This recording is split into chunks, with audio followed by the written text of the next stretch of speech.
Okay, folks, so we're going to make a start. So good evening, and thank you very, very much for logging into the JCT Science webinar on preparing for CBA1, the Extended Experimental Investigation and the SLAR meeting. I'm delighted to join you this evening. My name is David King, and I'm Team Leader for Science. And I'm joined in here in studio here by my colleagues on the Science team, Margaret Cooney, Donal O'Leary, and Liz Smith. And on tech support, supporting us from around the country, we have Aidan Norris, Niall Kelly, and Anya Woods. So just a bit of housekeeping before we kick off tonight. How to take part tonight. This is the window that you see when you are logged in. To open and close the sidebar, please press the orange arrow. You can use the question function in the sidebar to ask questions or provide comments when prompted. They will be only visible to the JCT Science team, and you will not be called upon to speak to your questions. If you're using a tablet device that is non-iOS, your screen will look like this. If you're using an iOS app, your screen will look like this. The options button is located at the bottom and allows you to ask a question or give a comment or access documents. You will notice that you have 3 handouts available for you in the handouts pane this evening. These can be accessed by clicking on them. One of the handouts is a links handout. This contains links to a number of documents already available on the JCT Science website that will support you in engaging with tonight's webinar and beyond. If you are on a laptop, you might like to click in and look at these documents, but if you're on a different device, such as a mobile or a tablet, don't worry, there's no major necessity to have to view them all at once. Anytime we refer to a document that is contained in this links handout, you'll be notified by the link icon, which you can see on the screen now. Throughout tonight's webinar, we'll have a number of check-in points where we will ask you to respond to questions or invite you to ask questions of your own. You can put your comments and questions into the questions pane. At strategic points throughout this evening, we will then review the check-in points, and this will be signified by a green tick in the left-hand side of the screen. Throughout this evening's webinar, we will use a number of acronyms. These include the acronym for Extended Experimental Investigation, EEI, an acronym for Science and Society Investigation, SSI, an acronym for Classroom-Based Assessment, CBA, and an acronym for Subject Learning and Assessment Review, SLAR, also known as SLAR. So that's the intros, folks, and I'm now going to hand you over to Margaret, who's going to take us through the start of the evening.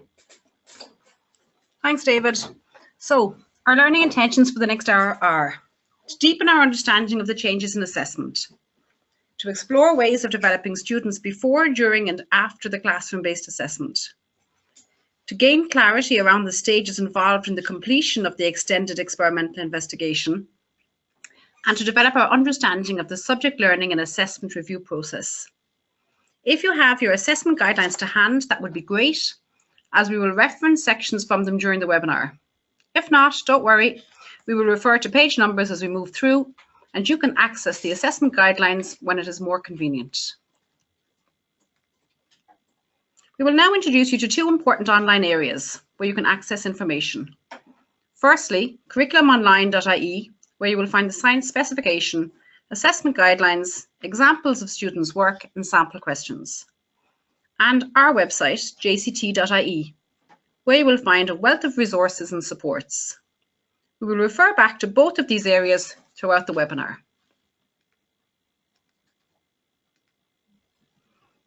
The Assessments Guideline document is your reference when engaging with Classroom-Based Assessment 1. On page 12, it begins to outline the procedures that all teachers will follow when preparing their students for the extended experimental investigation. So, we are now going to talk about the changes in assessment. Students are developing as they progress through the 3 years. 2 assessment opportunities for them during this time are Classroom-Based Assessments 1 and 2. As you can see from the diagram, the classroom-based assessments are supported by developing the students over time. While students are developing as investigators and researchers, we are regularly checking in on their learning through ongoing assessment and formative feedback. So there are a number of system checks in our subject that will be documented on the Junior Cycle Profile of Achievement. These include Classroom-Based Assessment 1, Classroom-based assessment 2, and the State Exams Commission component. In tonight's webinar, we are focused on classroom-based assessment 1. So what value do classroom-based assessments offer to our students? They provide students with more than one opportunity for success. They capture understanding and skills in a way not possible in a formal examination. They support formative assessment practices happening every day in the classroom. They reduce the focus on a single assessment point at the end of third year. They enhance the depth and breadth of information shared between teachers, parents, and students. They are responsive to a school's particular curriculum program and the learning needs of its students. And they capture a more round and fair snapshot of the student achievement. So let's bring the focus now to classroom-based assessment in science.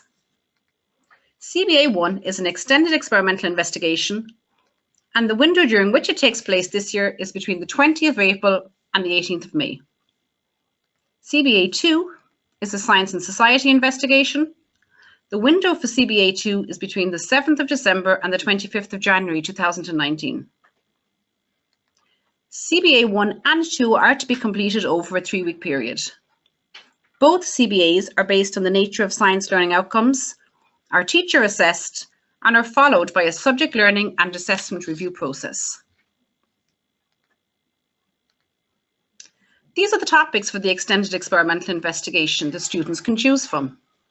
Indeed, some of their investigations may relate to more than one topic. Students can select a topic or topics of their own choosing. These are available on page 15 of the assessment guidelines. So, a big part of the ongoing investigative work that students do involves developing their own ideas. And this is something that they are also being asked to do for the extended experimental investigation. With this in mind, we invite you now via the question button to share some examples of the ways that you have supported your students to develop their own investigation ideas for experiments. We're really excited to hear about the wonderful things that have been happening in your classrooms. We will check back in with you later and give you a flavour of what investigative work is happening in science classrooms around the country. We'll pause now for about 2 minutes. Please use the question button in order to input your questions.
Okay, guys, loads of great questions coming in. Thanks a million for that.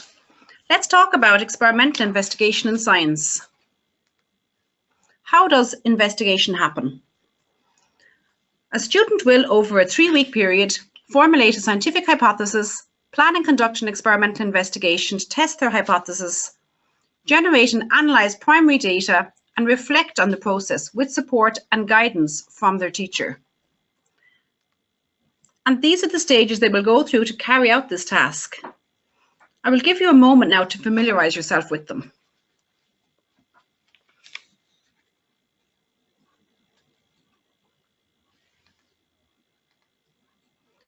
You can find more detail on the stages of completing the EEI in your links handout. However, it is important to remember that the stages of the EEI are non-linear. You might also like to share this handy resource with your students, which can be found in your handout section. This gives some helpful prompts on what happens in each stage, while also signifying their non-linear nature.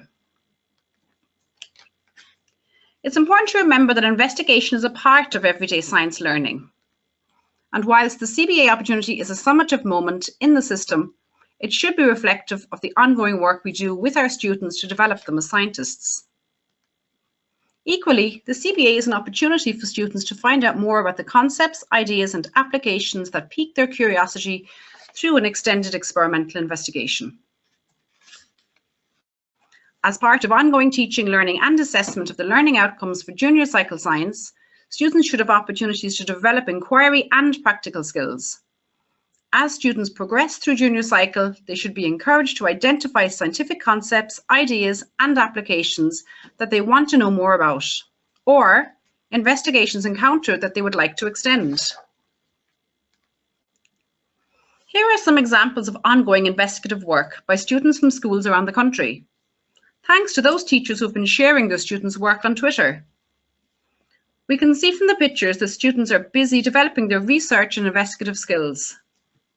JCT Science is our Twitter handle for those of you who would like to join with these teachers in sharing your students' work. Over time and on a regular basis, our students are learning to work in groups, trialing different hypotheses, and as you can see here, enjoying working as scientists. Here we can see students investigating, measuring, collecting data, and recording using a variety of devices. You can see here the students are keeping records of their investigation, taking notes for further research, and using laboratory and everyday pieces of equipment to measure and record results. They are also developing an understanding of what constitutes a hypothesis.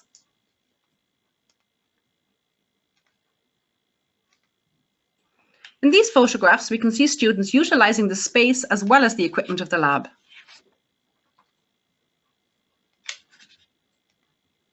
Here we can see students learning how to communicate about the various parts of their investigation, using a variety of methods from writing a report to a PowerPoint presentation, and some are making movies.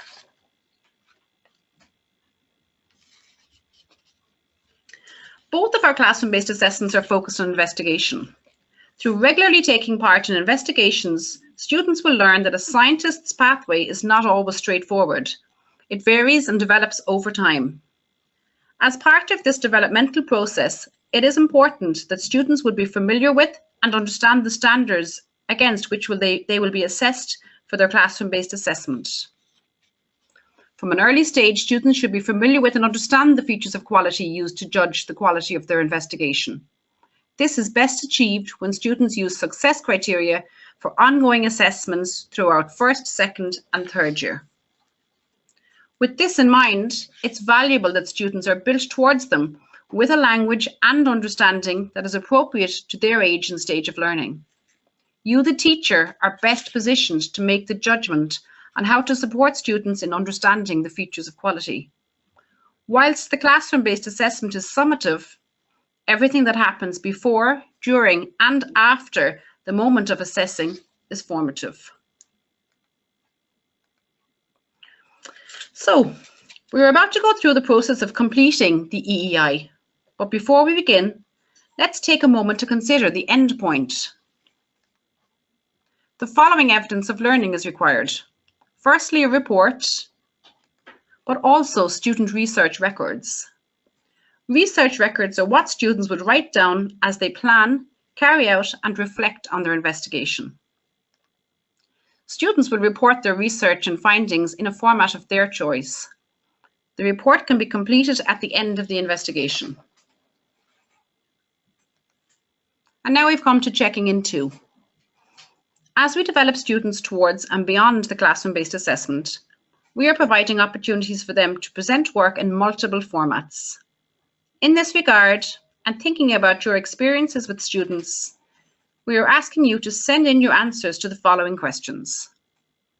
What formats have your students been using to present the reports of their investigation?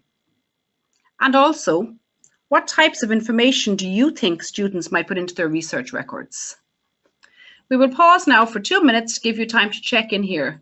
Again, please use the question button to input your answers.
Okay, everybody, thanks very much for checking in there.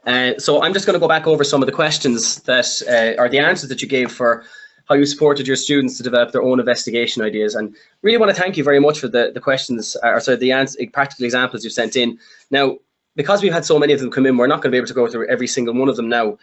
So I'm just going to give a little flavour of them. But in the days to follow the webinar, we'll provide some of these examples and also answers to your questions, which you'll be invited to pose throughout tonight. We'll provide them on jct.ie. So some of the really interesting things that come in, so some of them, grouping some of them, they were very much around students' area of interest and asking students questions about things that matter to them or that they see in their everyday life.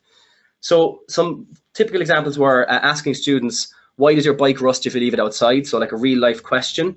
Getting students to research and display experiments of their choosing, and some of a good few of you said you've actually done this through a more formal format like a science fair, whether it's SciFest or if it's science fairs in your school, focusing on identifying areas of interest and getting students to think about science that happens in their hobbies, see if they can carry out investigations in those fields.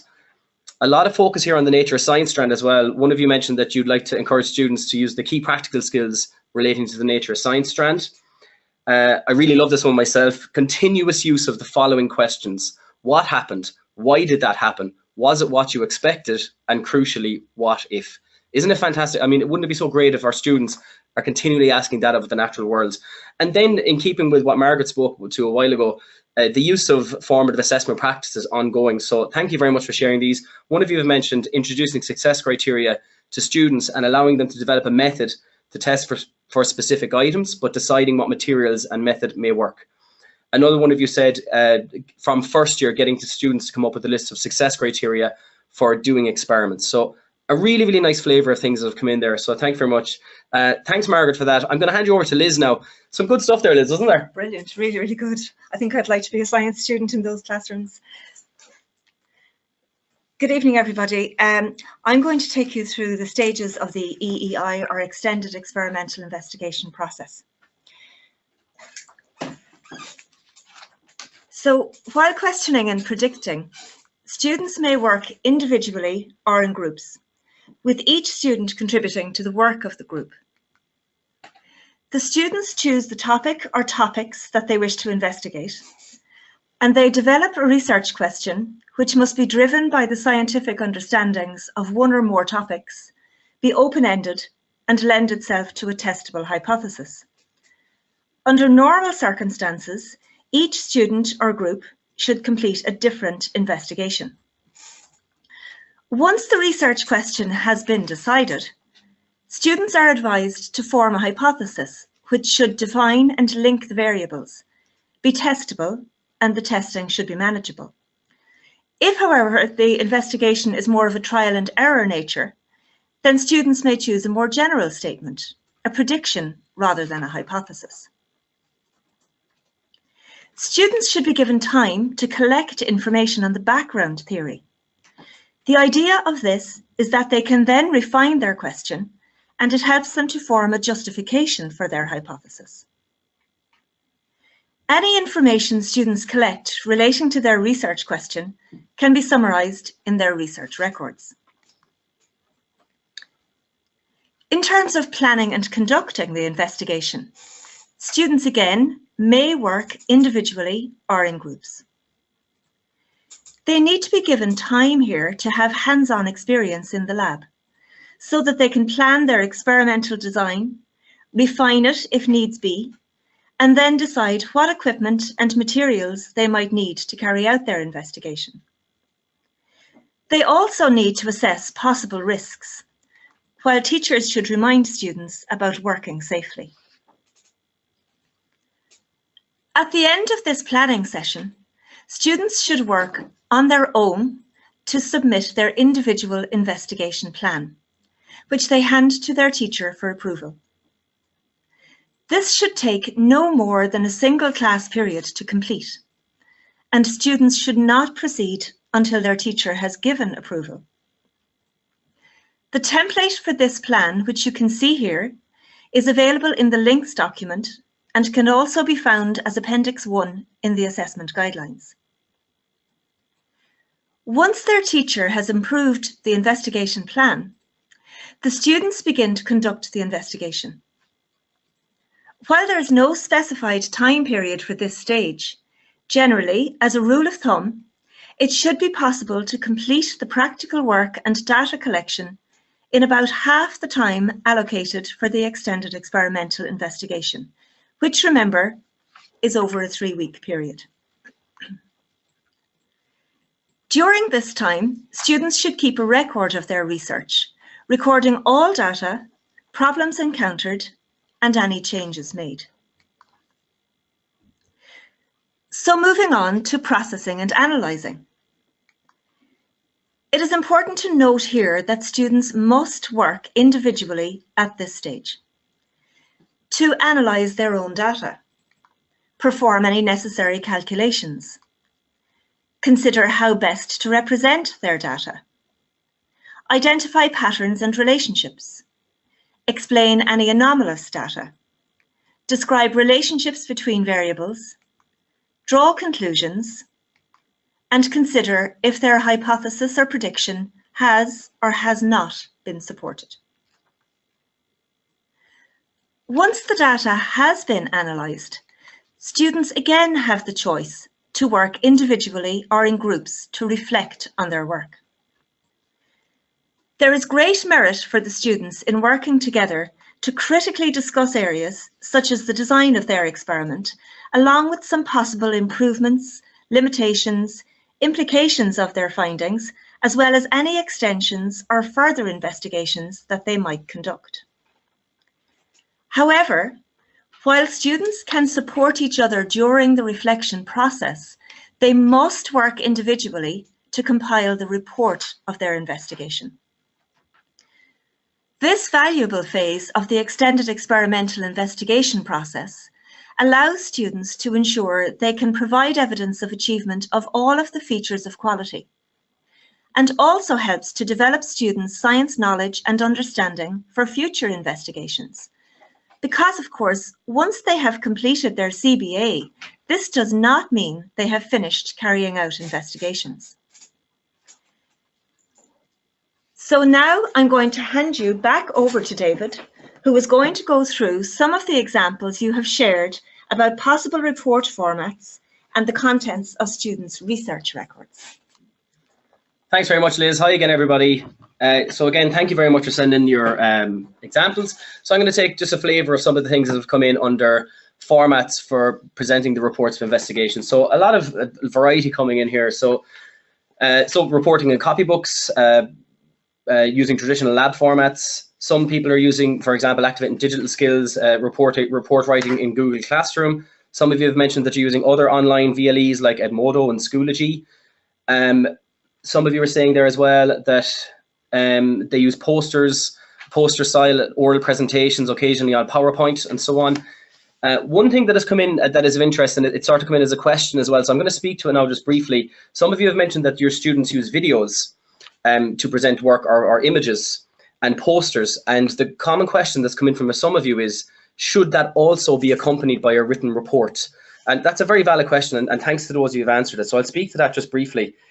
In the assessment guidelines, and I believe it's on page 17 and 18 of the guidelines, the key thing is that whatever students present is what is judged in the final report, and it's very important that students have an opportunity to provide sufficient evidence to show that they've achieved the features of quality across all of the features of quality. And touching back to what Margaret referenced earlier tonight, that it's very important that students need to be familiar with and understand the features of quality in advance of carrying out their classroom-based assessment. So if you are using things like, for example, posters or video, if you feel that that alone captures sufficient evidence for you to make a judgment across all of the features of quality, then happy days. But if not, then you might want to guide the students and encourage them to submit more information, just to address that point now. Likewise, with the research records, there's been some nice things that have come in. Some questions have come in as well about like what type of stuff should be in research records, and we'll look at some of those. But there's one lovely one here, so thank you very much. It really, really captures, I think, the whole idea of the pursuit of knowledge. So that research records should include the students' prior knowledge before completing the investigation, gaps in their knowledge, and how their conclusions close the initial gaps. I think that's a really nice way of putting it. Some other specific examples, including what they did, why they did it, raw data that they collected, who they worked with, numerical and observable data, supporting a lot of hypotheses, post-experiment reflection and evaluation, background research, things like that have come in as well, so that they're really, really nice. Other things have come in, like key questions, like, for example, if the students were doing an investigation, what did they see, what did they smell, what did they hear, what did they observe, what are the things they observe that they didn't record as raw data? And that one of you mentioned here that when you get to the end of the window, you plan to get the students to refine all of that information to add it as appropriate to the quality of the report. Okay, so thanks very much for that check-in, folks, and I'm going to hand you back to Liz now, and she's going to take you through the next part of this evening. Thank you, David, and again, thank you all for your great suggestions. So let's talk a bit about reflective practice and its value. Remember, the process of investigating and the stages of the extended experimental investigation, as Margaret said earlier, are iterative. Student reflection throughout this process will help in terms of the quality of the investigation that they eventually produce. So again, I'm going to give you a moment to share some ideas about how we might go about supporting students to reflect when they investigate. And in fact, some of you even sent that in the last chat window. Take a moment now to share some examples of how you get your students to reflect before, during, or after they carry out an investigation. I'll pause for about 2 minutes, so it gives you time to type your suggestions into the question pane.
Again, thanks a million for that. Some brilliant ideas coming in, I see. And David will come back to those in a little while. So this evening, we would like to share one idea your students could use to help them develop their skills while reflecting on their investigative work. This reflective tool is available in the Documents section. We would love if some of you could try this out with your students and let us know how they find the experience. So this reflective wheel could be used by students to check in individually or in groups at key stages during investigations. For example, if they have carried out an investigation and want to see where they could improve or change things. Each spoke of the wheel can be labelled with a different stage of the investigative process and has a scale from 0 to 10, as you can see here in the diagram, where 0 means that the students feel they need a lot of work in a particular area, while a score of 10 means that their work in this area has very little scope for improvement. The students give themselves a score on each spoke of the wheel based on the success criteria they co-constructed in class for these areas. It could be used as students are developing their investigative skills, where students with a high score in a particular area could help other students who felt they were not doing as well in that section, therefore activating students as resources for one another. This could also be used during the group discussions that I mentioned earlier at the reflective stage of the EEI process. In the example shown here, you can see how a student could mark in where they thought they were on the scale for each spoke of the wheel, and then join the points so that it gives them a visual of how they're doing well in certain areas and maybe need more work in others. The second example shows how this could be used to support students to develop as investigators. In this case, the students give themselves a score based on feedback received. And you can see here that the area of the shaded triangles relate to their level of achievement in that particular section. The headings on the outside of this wheel could be edited or changed to reflect the work of your students and the language of your classroom. With this in mind, we have provided you with an editable version of this document, which you can modify as you see fit. And we hope that you find this useful. So we've just been talking about students reflecting on their own progress. And I'd like to move on now to how teachers can support students during the process. It's important to remember that the classroom-based assessment is a part of normal classroom practice. And like normal classroom practice, students will always require some support.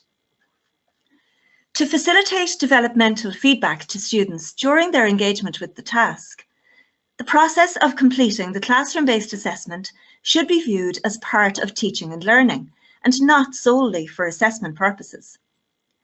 It is envisaged that teachers will guide and supervise throughout the process through reasonable support. If a student requires more than what is deemed reasonable, this must be noted, as you will need to recall this when you're using the features of quality to assess the student's work. And you will also be sharing this with other teachers during the SLAR process. There is an information sheet about levels of reasonable support in the links document. This also shows levels of support which would be considered to be above what is deemed reasonable and would need to be noted for assessment purposes. So having taken you through the process of completing the extended experimental investigation, I'm going to ask you to again take a moment to ask any questions you might have. As before, we will do our very best to address them this evening, but if there are any that we do not get through, we will post the answers on our website in the coming days. Again, I'm going to give you a 2-minute pause here so that it gives you a chance to think about any questions you might have and then type them into the question pane.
Again, lots of questions coming in there, and David will answer those in a while.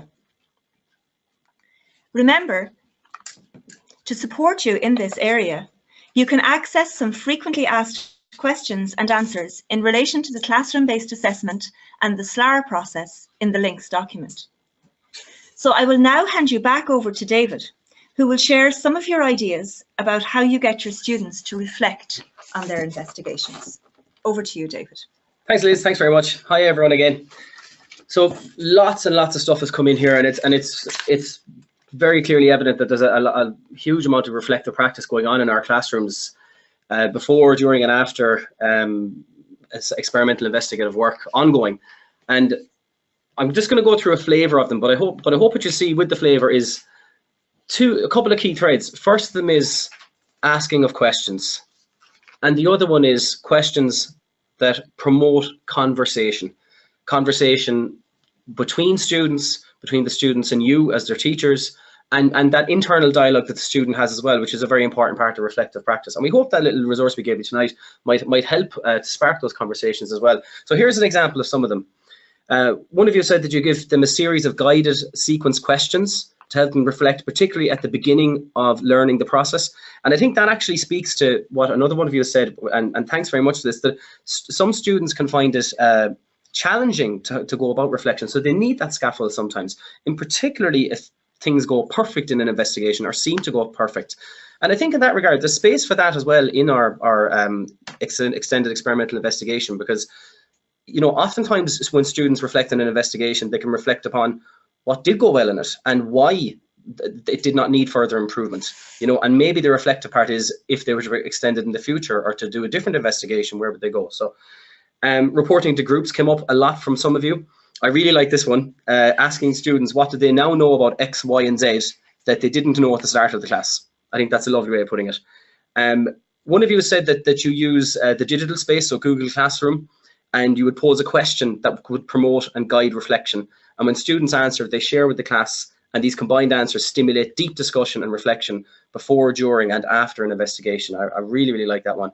And predicting what could happen beforehand, keeping good records of what has happened, from working with equipment to working with each other. So just some really excellent examples there. So thanks very much again, folks, for sharing those, and we'll give a more comprehensive list of those on JCT in the coming days. I'm going to hand you over to Donal now. Donal, some beautiful stuff coming in there, isn't there? Absolutely, David. Some great reflective practice there and some great questions on the EEI. So thank you, David, and we'll welcome you back again later on. Cheers. So let's look at after the CBA assessment and the SLAR process. So what happens once the students hand up their CBAs in a format of their choosing? So we're now going to look at the assessment and SLAR process.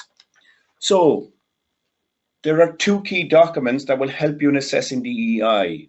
The first one that I'm going to show you is the features of quality, and the second one are the descriptor definitions, and they can be found in the links handout that was on earlier on.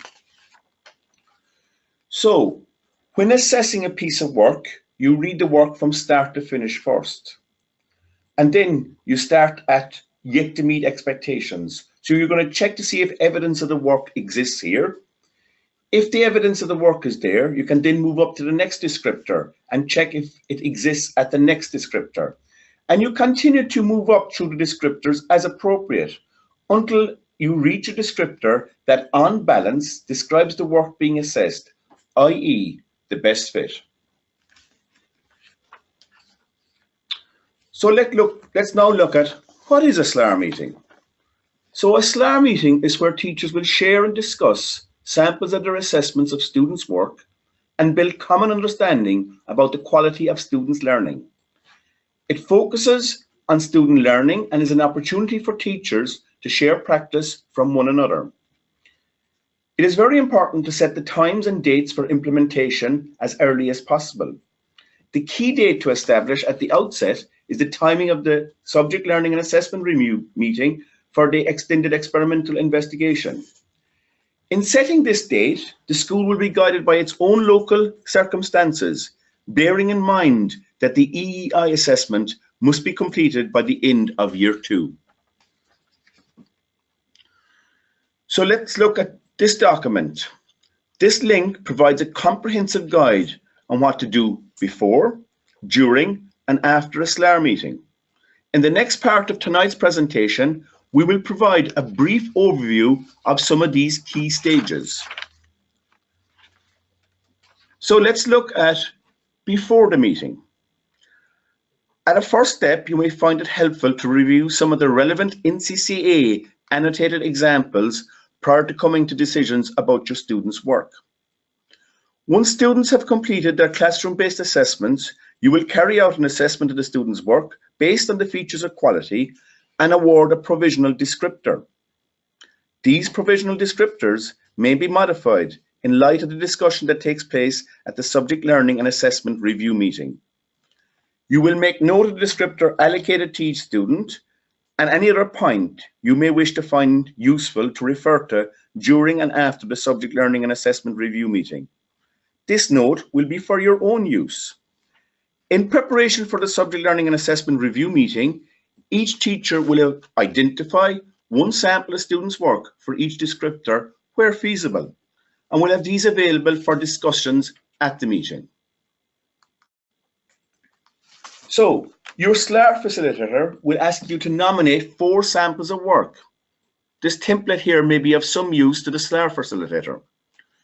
Once he or she has received the samples and the order of preference from each teacher involved, they will then share a running order with teachers in advance of the meeting. Here is another document that you may use for this purpose.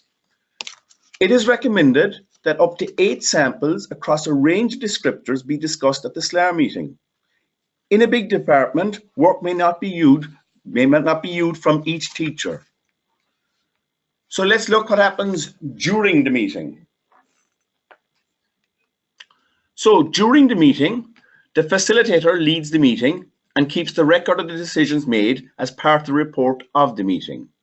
Here you can see a suggested template for this. You may find it handy to use. The facilitator asks one member of staff to introduce a sample of work they have assessed as yet to meet expectations. Following a short introduction by the teacher, the facilitator leads a general discussion on the extent to which the student's work matches the relevant features of quality. If the meeting affirms the judgment, this is noted in the meeting record by the facilitator. Where there is lack of agreement, the facilitator should refer to relevant annotated examples of student work provided by the NCCA and, if appropriate, a couple of examples of student work that other teachers in the group have assessed and awarded that descriptor to. The process is repeated in turn, with samples assessed as in line with expectations, above expectations, and exceptional being discussed and shared in the group. If possible, there should be discussion of at least 2 samples for each descriptor, and the facilitator should ensure that each teacher has at least one of their samples discussed during their meeting. At the end of the meeting, the facilitator briefly summarizes the key points from the discussion. It is important that each teacher notes the outcomes of the decisions made during the meeting for the rest of the student work that they have already assessed, particularly in the case of descriptors where their judgment did not align with the view of the majority of teachers at the meeting. So now let's look what happens after the meeting. So after the meeting, each individual teacher reconsiders the judgment of their students' work based on the outcomes of the meeting and, where necessary, makes the appropriate adjustments to the level of achievement awarded to the work. They inform the students and parents of the descriptor in accordance with the school's reporting policy. Providing effective feedback is a crucial step in supporting learning in science. Students will be informed of the descriptor once the SLAR meeting has taken place. So now, you may have some questions on the SLAR process. I'm going to give you 2 minutes, and if you put them into the question pane as we have been doing already, that would be great. Thank you.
Okay, thanks very much for all those questions on the SLAR process. I'm actually going to hand you over to David now to look at some of the questions from check-in 4, which was questions on the stages of the EEI. And David has some answers to some of those questions now. So over to you, David. Thanks, Donald. Thanks a million. Hi, everyone, again. So look, I'm just going to address a few of these. Now, there's a lot of questions come in, and that's totally understandable. And thank you very much for sharing them. It's our first time doing this, so I mean, it's important that we share our questions and thoughts on these. I'm just going to give a flavour of some of them. Like I said, we will share more comprehensive set of answers in the coming days on jct.ie. So some of the questions are around practicalities.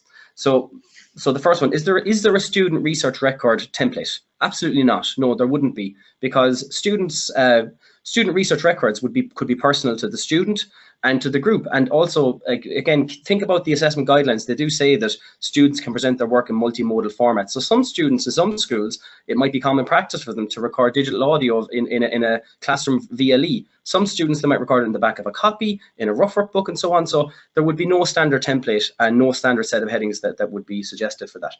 A couple of other points then. Can the students start planning before the 3-week window? So the assessment guidelines say that all stages of the extended experimental investigation are meant to take place during the window for the CBA, including the planning stage. So the other question then that comes in, but it kind of links to this in ways, and is it all right to give students the topics allowed before the 3-week period so they can have time to think about it? But absolutely, the topics are in the assessment guidelines along with the features of quality. So all ongoing in our classrooms, we could be guiding students with investigations linked to those topics, or they could be developing their own ideas around investigations of those topics, again with our guidance. Another nice question has come in here. Can a group of 3 students do the same experiment and then go away and write them up in their own individual report? And I'm going to go into some of these other things about practicality as well, but I think let's not forget what this is, folks. This is classroom-based assessment. This is normal classroom practice. So I would always get you to think about what would normally happen in our classrooms. So absolutely, that may be something that normally happens in our classrooms, that students work in a group to do an experiment and then write up their own reports. So that's absolutely fine. It's also absolutely fine, as some of you have shared this evening, that you're planning to get your students to do individual investigations, and that's fine too. The one thing the assessment guidelines do say, though, and it speaks to another question that's come in here, is that under normal circumstances, each student or group, as the case may be, would conduct their own investigation, a different investigation. Some other practical points that have come in here as well. If an SNA is involved with the child, are they able to help the child in terms of writing or other areas? And again, if an SNA is part of the normal supports that the child receives throughout the school year, then that's absolutely fine for the classroom-based assessment. If a student comes up with some investigations that you know will not work or not work well, do you allow them to continue? I think that's a very valid question and a very honest question as well. And don't forget, there's a number of checks and steps in there. As Liz spoke to you about earlier, at the stage of the investigation plan, you could spot that. And again, remember, as Margaret said, that whilst the moment we make the judgment on the extended experimental investigation is summative, everything around it is formative. And we don't disappear as their teachers when they start to do the extended experimental investigation and then come back in 3 weeks later. We're there, we're their guides, we're their supports. And in our classrooms normally, I'm sure we would say that if we see students going down an avenue that perhaps they mightn't be too fruitful, we'd guide them and support them. We provide formative feedback. And that, just to check in on another question that came in, when they submit the proposal, can we return it to them with formative feedback? Absolutely, and that's your choice with regards to how you go about that in your classroom. That's just a nice flavour of those there. So again, thank you very much for sharing them. So I'm just going to hand you back to Donald. So Donald, I think you want to say something more about feedback. Is that right? Just one last thing about feedback. So obviously, I only skimmed over providing effective feedback to the students after the subject learning and assessment review meeting. I'm now going to delve a little bit deeper into it. So providing feedback after the classroom-based assessment and subject learning assessment review process has been completed. There's obviously great value in capturing this rich learning through noting the outcomes of the SLAR review with your colleagues and through providing effective feedback to the students. Obviously, students will be informed of the descriptor they have been awarded once the SLAR meeting has taken place and its outcomes have been processed. I know the CBA descriptor is a summative judgment. The feedback provided after the CBA provides a formative opportunity for students' development. Feedback on the strength of the students' work and on areas for improvement can be used to support their future learning. And Information gathered during the completion of the EEI and from the subject learning and assessment review meeting can be used to inform planning for future teaching and learning. Now, we are going to hand you back to David now, because we did have a check-in there at the SLAR process. Now, he'll give you some few answers on it, but not them all, and they will be available on jct.ie. So Okay. over to you, David. Thanks, Donald. So folks, look, I'm conscious of time, so I won't spend a huge amount of time on these. One of the questions that we got here is that we've a large science department, and it may not be possible for us to see all samples from all of the students, or from all of our, to represent all of the teachers in the SLAR meeting. And I think, look, in that scenario, local circumstances have to decide what happens. So it may be a situation that you might decide that the teachers whose work doesn't get seen this year would get seen, agreed that they were the first people seen next year. One example of that. Can samples of student CBAs be kept for future reference is another question that came in. So the assessment guidelines say that once the SLAR meeting is finished and teachers are checking back with their assessments, and they provide they give the descriptors to the work, that the work is given back to the students. But it may be best practice to keep some examples to inform your judgments for future SLAR meetings. So in those scenarios, you might have a conversation with the students about keeping samples of their work for those purposes to support your own professional development as colleagues in the science department. Another question has come in here that if I'm the only science teacher in the school, what do I do about the SLAR meeting? So that's actually something we've heard from some teachers on our cluster days as well. That's a very valid question as well. So normally we say local circumstances, be guided by those. So you might contact secondary schools in the area. And we've actually seen teachers do that on our cluster days. They make those decisions to have their SLAR meeting and they make arrangements for it. So arrange that joint meeting between people in your area on that one. So look, that's just a short flavour of those. Anything else that came in, we'll share with you in the coming days on jct.ie. So folks, thanks very much for sharing all the questions this evening. In a moment, I'm gonna hand you back to Margaret, and I just want to say thanks and say good night to you as well. And Margaret's going to close us out this evening. Thank you. Wow, David, that hour absolutely flew. It's brilliant to see the sheer number of questions and answers coming in. The amount of learning that's happening around the island of Ireland tonight in science is just astounding. So I'll give you a moment to read down through the learning intentions. As you can see, they have been addressed throughout the night.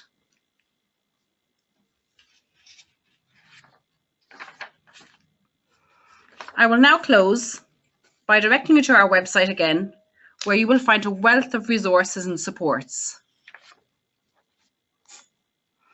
I would like to acknowledge the work of all science teachers and science departments around the country who share their work on social media, and in particular those mentioned on this page, whose pictures we shared with you tonight. Thanks for your attendance and participation. We really enjoyed the webinar and hope that you did too. Best of luck to you and your students during Classroom-Based Assessment 1. We hope you all enjoy the process. Do take photos and tweet them if you get a chance. The following are some helpful contacts. Have a great evening, guys.